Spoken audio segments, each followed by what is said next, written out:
Hello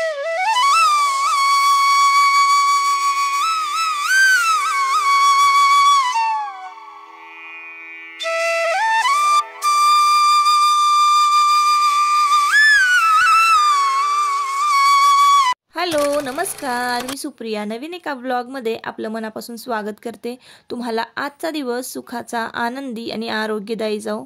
तुम्ही जे काही स्वप्न पाहिली असतील ती सगळी स्वप्न तुमची पूर्ण होत। त्याचबरोबर शुभ सकाळ सर्वांना। सकाळची वेळ आहे आणि आताचं हे टायमिंग आहे बघा 5:45च्या आसपासचं हे टायमिंग आहे। तर 4:30 वाजता आज मला जाग आलेली आहे आणि सकाळची जी काही कामं असतात, क्लिनिंगची कामं, तर हे सगळे देवपूजा म्हणा, हे सगळं माझं जे काही रुटीन आहे 2-2.5 तासाचं, तर ते सगळी कामं माझी पूर्ण झालेली आहेत। आंघोळ झाली आणि आता चला म्हटलं तुळशीला दिवा लावूयात। तर तुम्हाला मी इथं लोणी दाखवलं। लोणी आज साठलेलं आहे भरपूर आणि आज आपल्याला तूप कडवायचं आहे। 2-4 जी भांडी होती रात्रीची, तर ती कट्ट्यावरच मी घासून पालती घातलेली होती, तर ती सुद्धा छान अशी वाळलेली आहेत। बाहेर मी तुळशीला दिवा लावायला गेलेले, तर भरपूर असा अजून अंधार होता, असं म्हणावं असं उजाडलेलं नव्हतं। आणि ताईंनो थंडी इतकी आहे ना आमच्याकडे, भरपूर थंडी आहे। तर त्यामुळं कुठलीही खिडकी, कुठलाही दरवाजा मी उघडा ठेवत नाही अजिबात। तर तुळशीला दिवा लावायचा असतो ना, त्यामुळं हे गॅलरीचा जो दार आहे ते थोडंसं उघडं असतं सकाळचं। तुळशीला दिवा लावला, पाणी वगैरे घातलं की लगेचच मग मी ते दारसुद्धा बंद करत असते। तर बघा थोडंसं उजाडतच आलेलं आहे। तर 5:45च्या दरम्यान, 6च्या दरम्यान थोडंसं उजाडतं। तर बघा अगदी एकदा हलकं हलकं असं उजडलेलं आहे। तर ताईंनो असो, सकाळी सकाळी ना तुळशीला दिवा लावला ना अंधार असताना की खूप भारी वाटतं। तर उजाडल्यानंतर असं एवढं बरं वाटत नाही तुळशीला दिवा लावायला। अंधार असताना, अंधारात तुम्ही जर तुळशीला दिवा लावला ना, अगदी छान मस्त प्रसन्न वाटतं। सकाळी सकाळी छान अशी थंडीसुद्धा असते आणि सकाळी सकाळी उठून तुळशीला पाणी घालणं, त्यानंतर दिवा लावणं, प्रार्थना करणं, तर इथूनच माझा दिवस सुरुवात होते माझ्या दिवसाला। तर त्या गोष्टी मला करायला पण खूप भारी वाटतं आणि त्याच गोष्टींनी मला प्रसन्न वाटतं।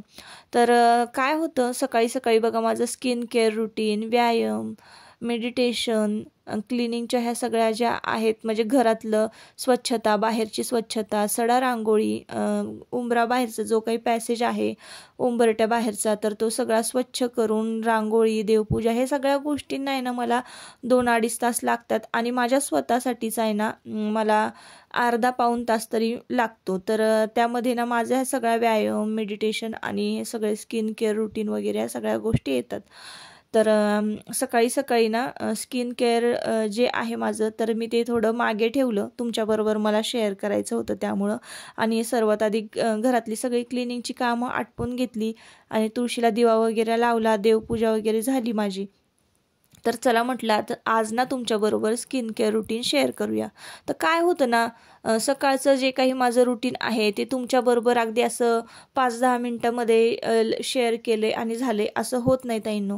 सकाळचा जे काही काम आहे ना ते खूप आहे, म्हणजे अगदी 2-4 तासांचं जे काम आहे ना ते एक 5-10 मिनटामध्ये कसं मी तुमच्याबरोबर शेअर करणार। तर प्रत्येक व्हिडिओमध्ये तुम्ही पाहिलं असाल तर बघा मी एका व्हिडिओमध्ये सडा रांगोळीचं शेअर केलेलं आहे की असं असतं रुटीन। तर म्हटलं चला आज ना स्किन केअर नक्की मी काय करते, काय वापरते, तर हे तुमच्याबरोबर शेअर करूया। तर बघा ताईंनो, खूप काही पैसे खर्च करण्यासारखं माझं स्किन केअर रुटीन नाही आहे। आम्ही सुद्धा मध्यमवर्गीय आहोत, तर त्यामुळे ना जास्त पैसा मी कुठल्याही प्रोडक्ट किंवा क्रीम अशा महागड्या वस्तू घेण्यामध्ये घालवत नाही। आधीच मी खूप कंजूस आहे, कारण कुठलीही वस्तू घेताना 100 वेळा विचार करते आणि ही मला पैसे साठवून ठेवायला खूप म्हणजे असं आवडतं, पैसे गाठीशी राखून ठेवायला। तर असा माझा स्वभाव आहे। तर जास्त मी पैसे खर्च करत नाही आणि जास्त प्रोडक्ट पण घेत नाही। मी उठल्यानंतर ना बघा फेस वॉश करते। तर फेस वॉश कशाने करते मी, तर तुम्ही जर व्हिडिओ माझे नेहमी पाहत असाल तर त्यात एक मी साबण तयार केलेला आहे, घरगुती साबण। त्या घरगुती साबणाने मी ना फेस वॉश करते। त्यानंतर मग सनस्क्रीम जी आहे ती लावते। तर तुम्ही आता माझी ही स्किन पाहत असाल ना, तर कुठल्याही प्रकारचं मी फिल्टर लावलेलं नाही आहे. माझी जी ही रिअल स्किन आहे ना, तीच स्किन मी तुमच्याबरोबर शेअर करते. तर तुम्ही पाहत असाल माझा चेहरा. थोडेफार तुम्हाला ना खड्डे दिसत असतील, तर तुम्हाला सांगते ते खड्डे मी कशाचे आहे. पिंपल्सचे वगैरे अगदी थोडे खड्डे आहेत. सगळ्यांच्याच चेहऱ्यावर ताईंनो असतात. तर थोडेसे ना नखं जी आहेत ना ओरबडलेली नखांनी, तर ते डाग माझ्या चेहऱ्यावर आहेत. तर आपण असंच लहानपणी अंगणवाडीत किंवा पहिलीला असताना जे काही भांडणं व्हायची आपल्या मैत्रिणींबरोबर, तर त्यामध्ये ओरबडलं जायचं गालाला नखांनी, तर तेच डाग जे आहेत नखांचे, माझ्या मैत्रिणींच्या नखाचे, बहिणीच्या नखाचे, तर तेच माझ्या चेहऱ्यावर तुम्हाला दिसतील नखांचे डाग. तर ते आहेत. तर असं होतं, म्हणजे ते एक बालपणाची आठवणच माझ्या चेहऱ्यावर राहिलेली आहे. तर आई सांगत होती, हे इतकी नखं मारलेली असायची ना तुझ्या गालावर, तर त्याच्यावर खपली धरली की तू ते काढायचीस, त्यामुळे ते डाग तसे राहिलेले आहेत. तर असं हे झालं म्हणायचं आपलं. तर मी वापरते तरी नक्की काय, आणि तर बघा तुम्हाला सांगते मी ना राहुल फाटेंची जी सनस्क्रीम आहे गौरांगी, ती वापरते. तर त्याचा बऱ्यापैकी मला छान असा रिझल्ट आहे.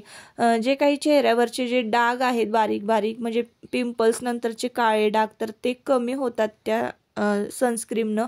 मला अनुभव आहे. जर तुम्ही महिनाभर ती क्रीम वापरलीत ना, तर तुम्हाला फरक जाणवेल. मला तरीच पर्सनली फरक जाणवलेला आहे. आणि सनस्क्रीम लावल्यानंतर एक 5 मिनटं थोडा गॅप घेते. 5 मिनटानंतर मॉइश्चरायझर लावते. आता मॉइश्चरायझर कुठलं लावते, तर बघा एलिनाचं natural hand and body lotion जे आहे, तर ते मी लावते. तुम्हाला पाहिजे तर मग मी फोटो दाखवते शेजारी. तुम्हाला पाहिजे असेल तर तुम्ही घेऊ शकता. पुण्यामध्ये सहज मिळतं ते, किंवा कुठल्याही मेडिकलमध्ये मिळून जाईल. तर ते इतकं छान असं म्हणजे पातळ आहे ना, पटकन आपल्या स्किनमध्ये ॲब्झॉर्ब होतं. आज छान अशी कॉटनची साडी नेसली होती, म्हणून तुम्हाला मी ती मिररमध्ये दाखवली की आता थंडी भरपूर आहे. तुम्ही आजूबाजूला पाहत असाल ताईंनो, इतकं धुकं दाटलेलं आहे ना आमच्याकडे, भरपूर थंडी आहे. आणि आमच्यापासून ना महाबळेश्वर अगदी 30 किलोमीटरच्या अंतरावर आहे. तर विचार करा, महाबळेश्वरला तर अक्षरशः बर्फ झालेला आहे पाण्याचा, इतकी थंडी आहे. तर सकाळी सकाळी बघा कचरा गाडी येते. माझं सगळं हे आवरल्यानंतर, घरातलं जे काही काम किंवा स्वतःचं माझं आवरल्यानंतर ना मी खाली आलेली आहे. तर ही सगळी जी लोटून झाडूंची जी कामं आहेत बाहेरची ना, तर मी सकाळी सकाळी अंधार असतानाच पहाटे करून घेते. पण आता संध्यात थंडी भरपूर आहे, त्यामुळे ना थोडासा उजाडल्यावरच मग मी खाली जाते. तर कचरा टाकायचा होता, जो काही जमा झालेला होता तो कचरा टाकला. घरामध्ये ना सकाळी सकाळी झाडलोट करून घेतला, केर गोळा करून डस्टबिनमधला केर जो आहे ना तो नेऊन कचरा गाडीमध्ये टाकलं ना, की संपूर्ण घर कसं स्वच्छ होतं. आणि आता हातपाय तोंड धुवून मी इथे किचनमध्ये आलेले आहे. तर असं आहे अगदी साधं सिंपल माझं स्किन केअर रुटीन. मी फेसवॉशसुद्धा कुठला वापरत नाही. वापरला तर आपला हिमालयाचा साधा 60 रुपयाला मिळतो तो वापरते. तर एवढं साधं सिंपल आहे बघा. जास्त मी काही फेशियल, ही क्रीम लाव, ती क्रीम लाव, हा पॅक लाव, असं काहीच करत नाही. केले तर स्किनवर भरपूर असे घरगुती उपाय करते, भलेही रिझल्ट उशिरा मिळो. तर पण साईड इफेक्ट तर काही होत नाही ना. असं आहे माझं स्किन केअर रुटीन.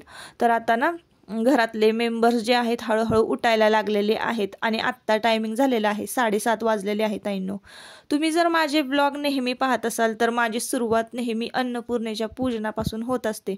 म्हणजे सकाळी तर क्लिनिंग वगैरे सगळं होतच असतं, तुळशीला पाणी घालणे, तुळशीला दिवा लावणे.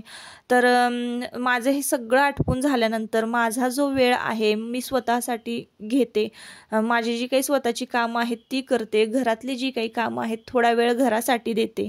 हा सगळा वेळ प्रत्येक ज्या त्या गोष्टीला देऊन झाला की त्यानंतर मी किचनमध्ये येते आणि लगेच पोटापाण्याची सुरुवात, म्हणजे चहा नाश्ता करा, ह्या सगळ्या गोष्टींना सुरुवात करते. तर आता एकदम साधी सिंपल माझी पूजा असते बघा. गॅसला हळदी कुंकू लावायचं, अगरबत्ती लावायचं आणि फुलं अर्पण करायची, नमस्कार करायचा अगरबत्ती ओळून. एक अगदी साधी सिंपल पूजा आहे ताईंनो. रोज अगदी या पूजेसाठी 2 ते 3 मिनिटच फक्त लागतात. तर बघा इतकी थंडी होती ना बाहेर ताईंनो, बोटं माझी ना अक्षरशः अशी सुन्न झाली होती. त्यामुळं थोडंसं मी हात गरम केलेला आहे गॅसवर. तर किचनमध्ये आलेल्या ना असा छान धूप लावून द्यायचा.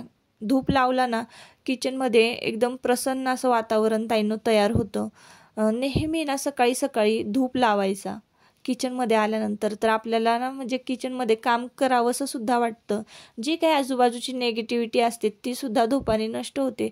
धूप म्हणजे छान असा वासाचा धूप लावायचा किचन कट्ट्यावर आणि एक धूप आपल्या किचनमध्ये ठेवायचा म्हणजे स्वयंपाकघरामध्ये आणि एक धूप आपण ठेवायचा म्हणजे देवपूजा केलेली असते ना तर माझं तिथं धूप दीप झालेलं असतं म्हणजे दिवाबत्ती हे झालेलं असतं. तर देवाऱ्यामध्ये हॉलमध्ये एक धूप लावलेला असतो आणि किचनमध्ये एक धूप लावते. तर आता इकडे काय किती शिल्लक आहे शिळं अन्न तर ते मी सकाळी सकाळी चेक करत असते आणि म्हणजे त्याचं थोडंफार असेल तर मग ते गल्लीतले जे काही कुत्रे आहेत वस्तीतले तर त्या कुत्र्यांना शिळ्या भाकऱ्या जर टाकल्या ना तर त्यांचं सुद्धा पोट भरतं आणि शिवाय आपलं अन्नसुद्धा वायाला जात नाही.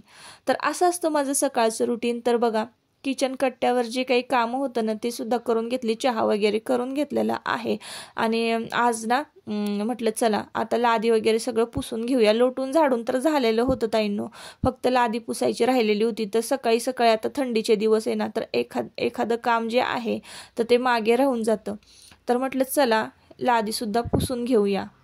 आता ही फरशी जी आहे लादी आहे तुम्ही काय म्हणत असाल तर ती माझी घरातली जी लादी आहे, आमच्याकडे तर फरशीला लादीच म्हणतात बघा. तर लादी पुसून झालेली आहे आणि आता आहे ना चहा घ्यायची वेळ झालेली आहे. तर सकाळी सकाळी ना गरम गरम चहा उकळला ना कितीही गरम असला ना तरीसुद्धा तो म्हणजे मला तर गारच वाटतो. इतकी थंडी आहे तर गरम गरम चहा पिण्यामध्ये एक वेगळीच मजा आहे. तर ताईंनो तुम्ही जर आता हा व्हिडिओ पाहताच आहात तर तुम्हाला व्हिडिओचा थोडा तरी फायदा व्हावा तर मी माझ्या स्वतःमध्ये कुठले बदल केलेले आहेत जे की तुम्ही जरी केलेत ना तरीही 100% फरक पडेल तुमच्या लाईफस्टाईलमध्ये जगण्यामध्ये. तर ताईंनो मी काय करते सकाळी लवकर उठण्याची जर तुम्हाला सवय असेल किंवा नसेल तुम्हाला उठायचं जरी असेल तरी तुम्हाला सांगते की तुमच्याकडनं जर होत नसेल तर काय करायचं. तर बघा आता इकडे कपडेसुद्धा मी सकाळी सकाळी मशीन लावून दिलेली होती आणि कपडेसुद्धा वाळत घातलेले होते. तुम्ही पाहिलं आजूबाजूला तर ना धुकं आमच्याकडे भरपूर असतं आणि थंडी भरपूर असते. तर असो काही माणसांना सकाळी उठल्या उठल्या ना मोबाईल घेण्याची सवय असते.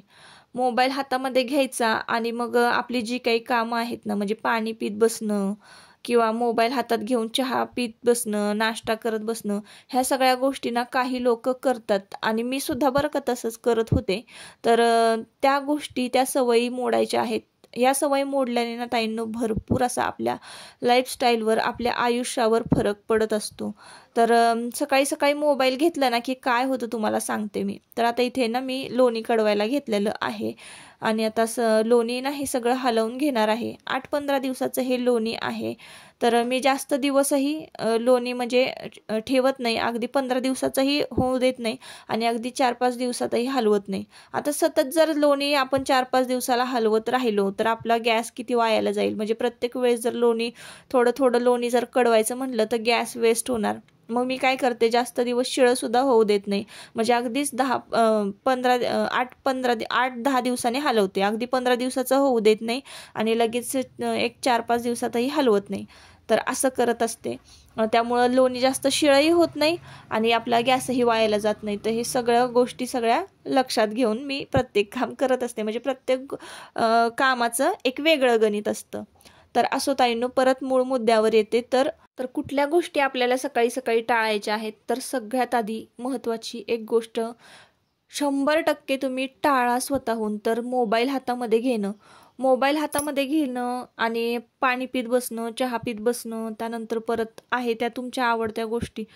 म्हणजे तुम्ही हे मोबाईल घेणं हातामध्ये टाळलं पाहिजे. तर त्यानं होतं काय, तुम्ही एखादे शॉर्ट्स बघत असता तर त्या शॉर्ट्समध्ये आता नेहमीच तुम्ही चांगलं बघताय तर म्हणजे काही असं बंधन नाही आहे की तुमच्याकडपर्यंत चांगलेच व्हिडिओ पोचतील.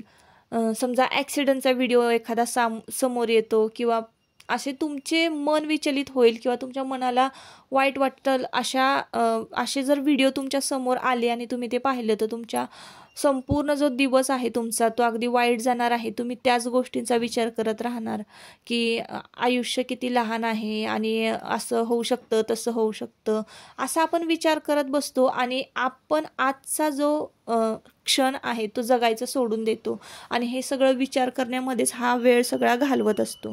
तर त्यामुळे ना सगळ्यात आधी जे टाळायचं आहे ते म्हणजे मोबाईल हातामध्ये घेणं. मोबाईल हातामध्ये घेणं जर तुम्ही टाळलं तर तुमचे बरेचसे प्रश्न जे आहेत ते सुटणार आहेत.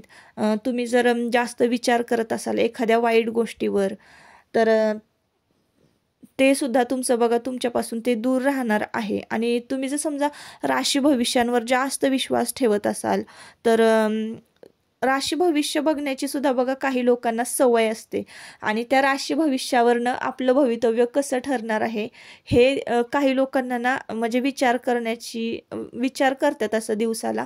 तर हे सुद्धा मी बऱ्याचदा बघितलेलं आहे. जसं की माझी आई बघा राशी भविष्य बघते आणि त्यावरनं ठरवते की आज काय होणार आहे. तर असं नसतं कधीच. असं एका दिवसात आपलं भविष्य कोणी सांगून आणि सगळं हे अशा गोष्टी होत नसतात. आपले कर्म हे आपलं भविष्य ठरवत असतं. आपण करतो काय.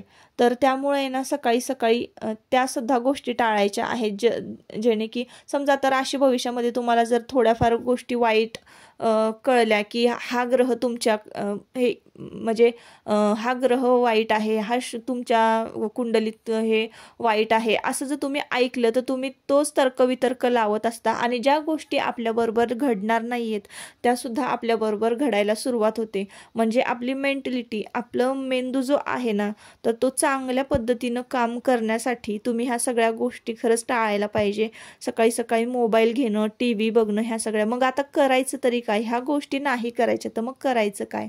तर ताईंनो सकाळी सकाळी उठल्यानंतर ना तुम्ही सगळ्यात आधी मोबाईल हातात न घेता तुमच्या दिवसाची सुरुवात ना तुम्ही सकारात्मकतेने करायला हवी. जसं की सकाळी सकाळी बघा आता मोबाईलचा जेव्हा जमाना नव्हता तेव्हा लोक सकाळी सकाळी उठून व्यायाम करत होती, त्यानंतर मग शेती कामं करत होती. तर असं सगळं त्यांचं दिनक्रम असायचा, दिवस असा सुरुवात व्हायचा. तर तशीच सुरुवात आपण सुद्धा करायला पाहिजे की तुम्ही जे काही काम करा म्हणजे तुम्ही व्यायाम करा किंवा तुम्ही एखादं संगीत ऐका. तुम्ही तुमच्या दिवसाची सुरुवात देवपूजेपासून करा. तर देवपूजा ही तर सगळ्यात महत्त्वाची गोष्ट आहे. तुम्ही जर देवपूजा केलीत तर भरपूर अशी पॉझिटिव्हिटी तुमच्यामध्ये राहणार आहे, सकारात्मक ऊर्जा आणि तुम्हाला काहीतरी करण्याची इच्छाशक्ती तुमची वाढणार आहे. तुम्हाला जर काही करायचं असेल आयुष्यामध्ये तर त्या गोष्टीची जी सुरुवात आहे तर तुम्ही ती सकाळपासून पहाटेपासून जर केली ना 100% तुम्हाला जे काही पाहिजे आहे आयुष्यामध्ये, एखादा व्यवसाय चालू करायचा असेल, एखादी नोकरी करायची असेल किंवा एखादं दुसरं काम जर तुम्हाला करायचं असेल ना तर त्याची सुरुवात तुम्ही पहाटेपासून करा. तर मोबाईल वगैरे हातात घेण्यापेक्षा त्या गोष्टीचा जास्त विचार करा. आणि अजून एक म्हणजे बघा संगीत हे माणसाच्या मनावर जास्त बघा प्रभाव पाडतं. तर तुम्हाला जे काही आवडतं तर ते तुम्ही म्युझिक ऐका, ते संगीत ऐका. तर आपल्या भावना व्यक्त करण्याचं संगीत हे एक उत्तम माध्यम आहे. तर बघा आपण आपल्या आवडीची गाणी कधी कधी अशीच गुणगुणायला लागतो. तर त्या गाण्यामध्ये लिहिलेल्या ज्या ओळी आहेत त्या आपल्या भावनांशी मिळते जुळते असतात. म्हणून आपण बघा कधी कधी संगीत किंवा एखादं गाणं असंच गुणगुणायला लागतो. तर तुम्ही सकाळी सकाळी तुमच्या आवडीची गाणी ऐका. त्याने सुद्धा तुमच्या मनाला म्हणजे एकदम बरं वाटेल, फ्रेश वाटेल, प्रसन्न वाटेल आणि सकारात्मक ऊर्जा सकाळी सकाळी तुमच्यामध्ये संचारली की तुमचा अख्खा दिवस एकदम फ्रेश आणि चांगला जाईल. तर हे सगळे बदल जर तुम्ही केलेत तर तुम्हाला खरंच काही ना काहीतरी म्हणजे तुम्हाला जर आयुष्यामध्ये करायचं असेल तर ते तुम्ही अचीव करू शकता. जर काहीच खरंच तुम्ही घरी बसून आहात आणि तुमच्याकडनं काहीच नाही झालं तर मानसिक समाधान तुम्हाला नक्कीच मिळेल. तर या व्हिडिओचा शेवट आता मी इथंच करते. परत आता आपण पुन्हा भेटूया नवीन एका व्हिडिओमध्ये. तोवर स्वतःची काळजी घ्या आणि मजेत राहा. हा व्हिडिओ मोठा झालेला आहे, शेवटपर्यंत पाहिला असाल तर मनापासून थँक्यू.